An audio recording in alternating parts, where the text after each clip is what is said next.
अनुमति दे दें, क्योंकि आगे भी वो यही काम कर रहे हैं जो यहाँ पर जिस काम के लिए आप पधारे हैं। एक बार करतल ध्वनि से इनका पुनः सम्मान कर दें और कथा के आगे के प्रसंगों को अपन समझेंगे। प्रमाण पत्र नहीं है भगवान नारायण के पास, मैं भक्त हूं इनका ये तो पता है, पर प्रमाण पत्र भी तो होना चाहिए। कोई कह दे 8वीं पास तो मार्क लिस्ट तो होनी चाहिए ना, प्रमाण पत्र नहीं है। प्रमाण महादेव देना चाहते हैं। उनको ध्यान आ गया कि नारायण मेरे भक्त, इनको प्रमाण चाहिए, ये मेरे भक्त हैं इस बात का।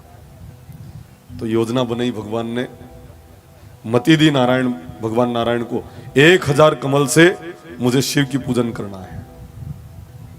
1000 कमल गिन लिए, बैठ गए, कमल चढ़ा रहे हैं। ओम नमः शिवाय, एक कमल चढ़ाया, ओम नमः शिवाय दूसरा कमल चढ़ाया।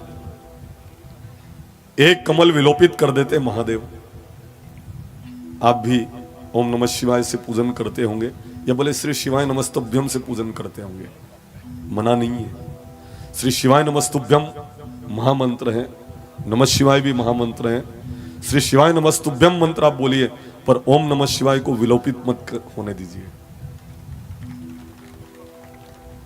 क्योंकि यह भी महामंत्र की श्रेणी में ही आता है। मैं इस व्यासपीठ से पंडित प्रदीप जी मिश्रा का भी सम्मान करूंगा, क्योंकि जो कभी मंदिर नहीं जाते थे उनको मंदिर जाना तो सिखा दिया उन्होंने। कभी नहीं जाते थे, पहले इसलिए लड़ाई होती थी कि तुम मंदिर क्यों जाते हो, अब इसलिए लड़ाई होती मेरा लोठा लेके कौन चला गया मंदिर, वो मेरा वाला लोठा था, इसके लिए झगड़ा हो रहा है। जो बिल्कुल नास्तिक थे वो भी आज शिवालय में जा रहे हैं, जल ले रहे हैं, बिलपत्र खा रहे हैं, या जो भी हो, पर जा तो रहे ना, कैसे भी जुड़े तो हैं। तो आप ओम नमः शिवाय जो भगवान नारायण जाप कर रहे हैं और एक कमल चढ़ा रहे हैं। 999 कमल चढ़ गए, पर एक कमल महादेव जी ने विलोपित कर दिया है। एक कमल है ही नहीं। क्या करूं, पूजा से बीच में उठ नहीं सकता, संकल्प में विकल्प नहीं आना चाहिए। पर आज इक्को भैया इक्को, आज संकल्प जब लेते हैं ना तो विकल्प ढूंढ लेते हैं। बीच में बोलना नहीं है पूजा के बीच में, पर ये बोल भी लेते हैं। भाई पूजा के लिए बैठ गए हो ना, तो जब तक पूजा पूरी नहीं हो जाए संसार को महत्वपूर्ण नहीं मानना है। पूजा, ये तो मंगलवार का व्रत करते हैं ना, तो रात में 12 बजे रोटी भी जिम लेगी। इतना संकल्प में विकल्प ढूंढते हैं, घड़ी लगा के बैठते हैं कि 11:57 तो थाली परोस, 12 बज जाएंगे तब मैं भोजन कर लूंगा। कहा कि मंगलवार रात में 12 बजे पूरा वही जाना की हिसाब थी। मंगलवार की पूरी रात्रि मंगलवार की रात ही होती है, मंगलवार रात में पूरा नहीं होता है। और रात में अगर मंगलवार पूरा हो जाए तो रात का चौगड़िया 12 बजे के बाद बंद हो जाता होगा नहीं। रात का चौगड़िया पूरी रात भर चलते हैं। दिन का चौगड़िया सूर्योदय से सूर्यास्त तक, रात का चौगड़िया सूर्यास्त से सूर्योदय तक चलता है। रात में 12 बजे अंग्रेजों के वार बदलता है, अंग्रेजों के तारीख बदलती है। हम सनातनियों के तो सूर्योदय से सूर्योदय के साथ दिन का परिवर्तन माना जाता है। तो एक कमल विलोपित हो चुका है, कमल है नहीं, बीच में बोल नहीं सकते। अब बोल नहीं सकते तो कमल मंगाए कैसे? वो आंख बंद करके विराजे। उनको ध्यान में आया कि एक काम करूं, मेरे श्रीअंगों को भी तो कमल की संज्ञा है, चरण कमल, पर चरण तो मैं इष्टदेव को चढ़ा नहीं सकता हूं। मेरे हस्त भी कमल है, हस्त कमल, मैं हाथ चढ़ा दूं तो फिर पूजा कैसे करूं? हृदय कमल, हृदय में तो महादेव ही है, तो मैं महादेव को कैसे चढ़ाऊं? महादेव को कैसे चढ़ाऊं? तब उनके ध्यान में एक काम करता हूं, मैं अपने नयन को भी कमल की संज्ञा है, नयन कमल, तो मैं अपना एक नेत्र निकालकर मैं अपने इष्टदेव को चढ़ा देता हूं। अपना नेत्र निकाला, जैसे ही चढ़ाना चाहा भगवान प्रकट हो गए महादेव। और भगवान देवादिदेव महादेव कहते हैं तुम मेरे सर्वश्रेष्ठ भक्त हो, क्योंकि अपने इष्टदेव के लिए आप अपने आंख को भी निकाल सकते हो, चढ़ा सकते हो, इसलिए आज से आप मेरे सर्वश्रेष्ठ भक्त हो। प्रमाण पत्र मिल गया है। अब महादेव जी के मन में ऐसा विचार आया कि मैं इनका भक्त हूं, पर मेरे पास प्रमाण पत्र नहीं है। भगवान नारायण को मालूम पड़ा तो भगवान नारायण कहते मैं आपकी परीक्षा नहीं लूंगा, क्योंकि मैं कह रहा हूं ना आप मेरे सर्वश्रेष्ठ भक्त हो, मुझे प्रमाण पत्र मैं नहीं दे सकता आपको, क्योंकि शिव जी की परीक्षा कोई ले नहीं सकता, जो लेता है वो बचता नहीं है। कामदेव ने परीक्षा ली थी इनकी, जलकर राख हो गए थे, इसलिए इनकी परीक्षा नहीं ली जा सकती है। जो जीजिया यहां बैठी है मेरी, जो मेरी बहनें यहां विराजी हैं, मैं उनसे भी आग्रह कर रहा हूं, महादेव के मंदिर में आप सब जाती हो तो उनका सत मत लेना, और ध्यान रखना उनकी परीक्षा मत लेना। ये वहां पर भी दाने उठाती हैं, 4 उतार दो, आखा ले वहां भी मंदिर में भोलेनाथ के यहां। फिर उठाए कितने आए 6, फिर उतार दिए, फिर उठाए कितने आए कि 8, फिर उतार दिए। जहां तक 5 नहीं आवे वहां तक उठावे, 7 नहीं आए वहां तक उठावे, और काम बिगड़ जाए तो कि भोलेनाथ ने बिगाड़ दिया है। अरे एक बार में मना कर दिया, 4 आ गए, फिर क्यों डबल उठाए तुमने? फिर 6 आ गए, फिर उतार दिए, फिर उठाए 8 आ गए, चौथी बार में 7 आए और काम किया और काम बिगड़ गया। अच्छा आप भी यूं देखो, किसी से कहो ये काम करना हो कि नहीं करूंगा, ये काम करना नहीं करूंगा, ये काम करना नहीं करूंगा। अब उस आदमी को गुस्सा आ जाने के बाद कर, बगड़े तो बगड़े। ऐसे ही वो 4 दे दिए मत करो, 6 दे दिए मत करो, 8 दे दिए मत करो, तुम जिद वाह कर, बिगड़े तो बिगड़े, अब क्या तक।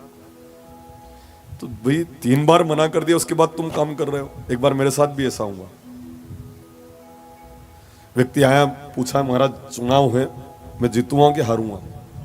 मैं पंचांग खोल ही रहा था, तब उन्होंने कहा आखा तो लैलदा में, आखा तो आइया है, जितवा का आखा आया है।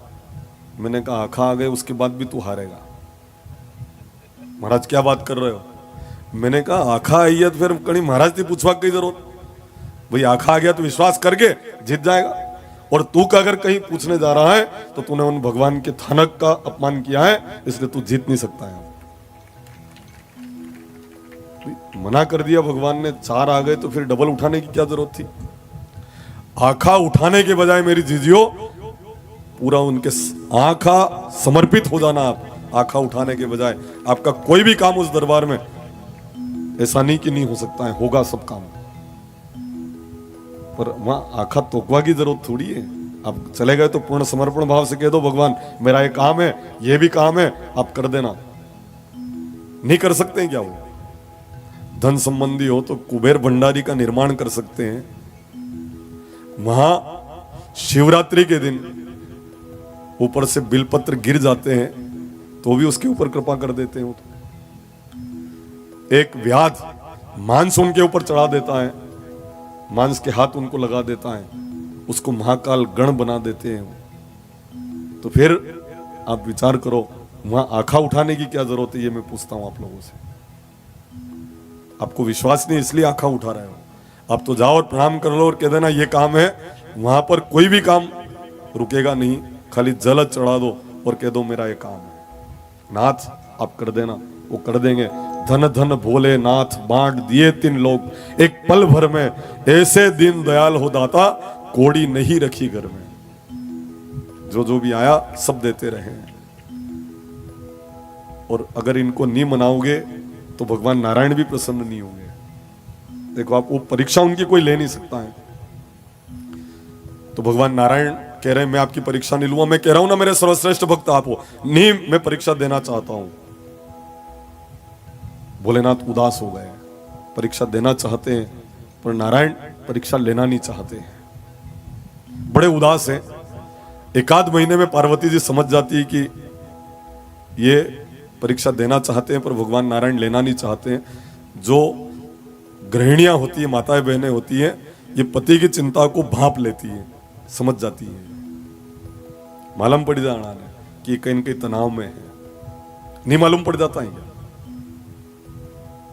अगर नहीं पड़ता है तो फिर आपने थोड़ी और पति सेवा करनी चाहे तो धीरे धीरे मालूम पड़ेगा।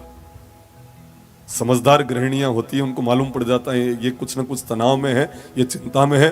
तो पूछ लिया पार्वती जी ने कि नाथ आप कोई ना कोई चिंता में हो। कोई चिंता नहीं, मैं तो आनंद के साथ रहता हूँ। नहीं नहीं, कोई ना कोई तो है। ध्यान से देखा तो मालूम पड़ा कि ये परीक्षा देना चाहते हैं पर इष्टदेव नारायण परीक्षा लेना नहीं चाहते हैं। तब सती मन में एक विचार करती है कि पति नहीं दे रहे ना, पति की नहीं ले रहे नारायण, तो मैं दूंगी परीक्षा। भले ही इनकी परीक्षा लेने वाले वो धरती के ऊपर जीवित नहीं बचे, कोई बात नहीं, मैं समाप्त हो जाऊंगी, पर मेरे पति को मैं चिंतित नहीं देख सकती हूं। शिव सती दोनों मृत्युलोक में पधारते, त्रेतायुग चल रहा है।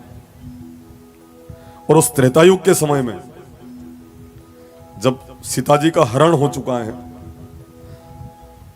राम जी तोता मैना से पूछ रहे हैं सीता तुमने देखी है क्या। उस समय शिव और सती मृत्युलोक में जब पधारे तो भोले बाबा शिव जी भगवान राम को प्रणाम करते हैं। पार्वती जी कहती किसको धोख दे रहे हैं आप, ये कौन है? कि ये मेरे इष्टदेव है भगवान राम। ये आपका इष्टदेव जिनकी पत्नी खो गई है, जो तोता मैना से पूछ रहे हैं, ये आपके इष्टदेव हैं? ये सर्वेश्वर हैं, ये सब जानते हैं। इष्टदेव मम बालक रामा, ये जो है ना बालक थे तभी से मैं इनको अपना इष्टदेव मानता हूं। ये मेरे इष्टदेव है, ये मेरे भगवान है, मैं परीक्षा लूंगी। और आखिर स्त्री स्वभाववश सती सीता का स्वरूप धारण करके राम जी के आगे जाकर खड़े हो गए। राम जी प्रणाम करके कहते मां भवानी आप मेरे प्रभु कहां हैं? सीता बन के आई, उसके बाद भी राम जान गए। सीता जी की खोज कर रहे हैं और सीता जी के रूप में सती सामने खड़ी है तो प्रणाम कर रहे हैं। समझ गई कि मेरे पति के इष्टदेव हो सकते हैं, कि मेरे पति के इष्टदेव हैं। कहा कि वो तो वटवृक्ष के नीचे विराजमान है और मैं आपके दर्शन करने आई हूं। यूं तो कैसे गए मैं परीक्षा लेने आई हूं, यूं तो नहीं कह सकती ना। मैं आपके दर्शन करने आई हूं, वटवृक्ष के नीचे वो विराजमान है, मुझे भी दर्शन करा दो। जब राम जी वटवृक्ष के वहां पर पधारे, शिव जी जहां विराजमान है, प्रणाम किया एक दूसरे को दोनों ने। सती पास में बैठने लग गई भोले बाबा के। भोले बाबा कहते तुम मेरे पास अब नहीं बैठ सकती, तुमने मेरी मां का स्वरूप धारण कर लिया है, अब मैं पत्नी के रूप में मैं तुम्हें स्वीकार कभी नहीं करूंगा। अब तो यह शरीर खत्म हो और नया शरीर तुम धारण करो तो बोले मैं तुम्हें पत्नी के रूप में स्वीकार करूंगा, क्योंकि मेरी मां का रूप धारण कर लिया तुमने, अब पत्नी के रूप में मैं तुम्हें स्वीकार थोड़ी कर सकता हूं। तब सती अपने आप को जलाकर राख करती है और जब जलाकर राख किया तब उनके शरीर से शक्तिपीठ बने और फिर इनका जन्म हिमालय के यहां पर हुआ और फिर खूब तपस्या की इन्होंने और एक दिन भगवान महादेव से फिर इनका विवाह हो जाता है।